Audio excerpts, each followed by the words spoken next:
Tell us about the sign that you saw that started this conversation with God about time.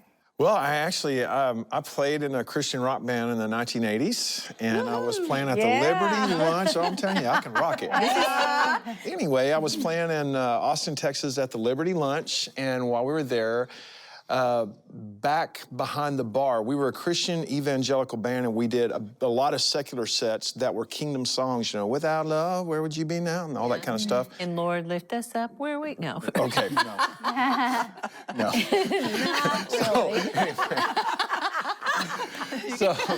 So anyway, but there was a sign back there that said, time is God's way of keeping everything from happening at once. And I didn't know it then, but that was an Einstein quote.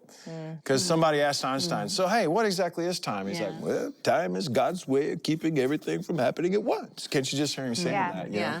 But it's genius because the Spirit of the Lord made that jump off of the wall. And I thought, why doesn't God want everything to happen at once? It's that same thing that you're talking about. And it's for relationship. He's like, oh, listen, I want the relationship more than anything. Well, what about the falls? What about all the failures? Well, you know, I have 7 grandkids. And when one of them falls down, I don't go over there and spank them and jerk them up. Go, hey, listen, we're brewers around here. We don't fall down. We say, man, that was an epic spill right there. That was epic. Okay, let's do that again. And you develop that Papa relationship with them. And so I began to understand that time has a purpose and it's all about relationship. And relationship does not happen without redemption.